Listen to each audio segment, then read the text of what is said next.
Olá!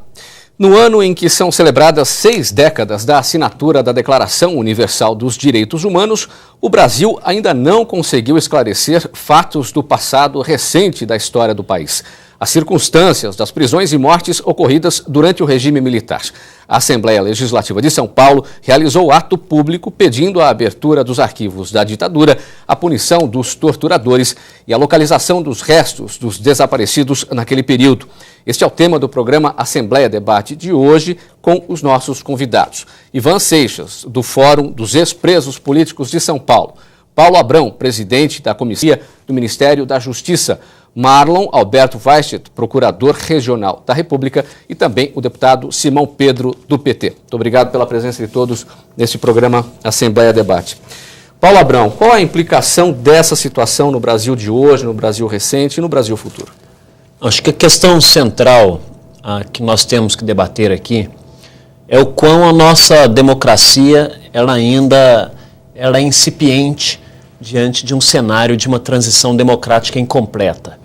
O fato real é que no Brasil, até hoje, uma série de familiares ainda aguardam informações oficiais a respeito da localização dos seus entes queridos, dos corpos de mortos e desaparecidos já reconhecidos pelo Estado brasileiro enquanto responsável pelo desaparecimento e morte dessas pessoas.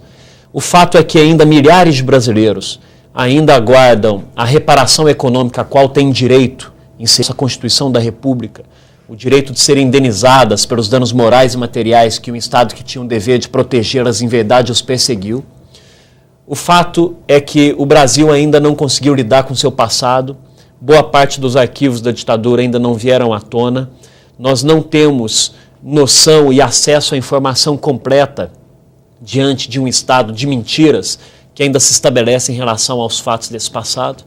E, por último, a constatação crucial de que práticas como tortura, em especial no desenvolvimento das atividades cotidianas dos nossos organismos de segurança pública, ainda, infelizmente, são práticas presentes no nosso dia a dia. Ora, só dessa pequena exposição, nós podemos diagnosticar que a transição democrática no Brasil ela ainda não ocorreu por completo. Essa ideia de justiça de transição. O que nós tivemos em 1979 foi uma transição política, né? um pacto político, mas um pacto capenga que não dá conta da dimensão e da grande responsabilidade, da profundidade que envolve todas as vezes que uma sociedade quer repelir práticas autoritárias de um passado.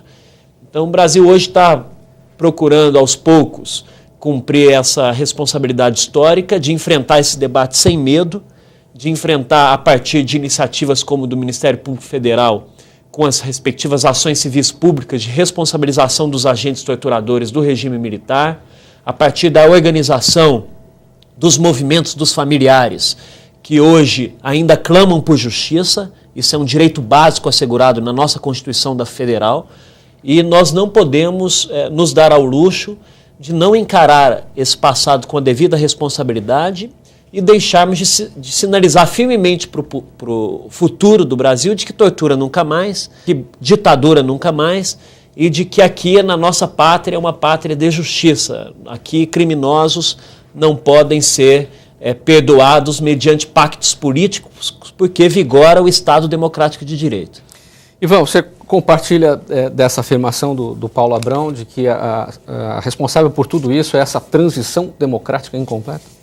Isso com certeza, né? Porque a transição em 79 foi da ditadura para a ditadura. Que nós vivemos até 85, quando um presidente eleito de forma indireta, que foi o Sarney, sucedendo ao Tancredo, que tinha sido eleito pelo Colégio Eleitoral, até 85 a gente teve uma ditadura. Então não dá para você falar em transição nesse momento de 79, porque continuou sendo o João Figueiredo, que era um ditador, chefe da CNI antes e tudo mais. Então essa passear é apenas uma pequeno vazamento de democracia que o Figueiredo deu. E principalmente se você levar em conta o seguinte, eles fizeram para poder aliviar um pouco a tensão. A lei de anistia é uma lei que tem uma preocupação absurda, ela é restrita, ela não é ampla, não é geral nem restrita, ela é muito restrita. Para você ter uma ideia, o período abrangido pela anistia abrange o período da conspiração, quando eles conspiram contra a democracia. Não é 64, é 62, quando eles começam a fazer as articulações para dar o golpe, para derrubar um presidente eleito pelo povo, para derrubar o parlamento eleito pelo povo, para derrubar as instituições criadas e mantidas pelo povo numa democracia que vinha sendo construída de 46 até... Então, esse momento, eles estão perdoando a si mesmo, não estão perdoando a oposição. E eles tiram da lei de anistia todas as possibilidades de ampliação. Então, não pode isso, não pode aquilo, etc. e tal. Então, a lei, ela é muito restrita. Isso que o Dr. Paulo está falando é bastante correto. A transição foi totalmente truncada.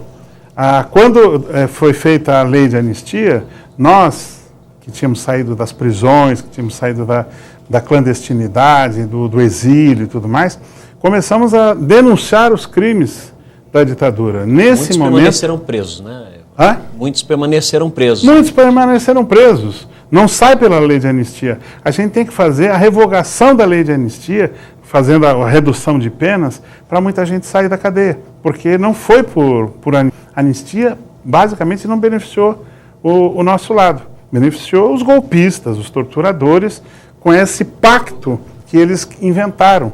Porque quando nós começamos a acusá-los de torturadores, eles disseram o seguinte: tudo bem, mas não pode processar, porque houve anistia recíproca, que eles não tinham falado.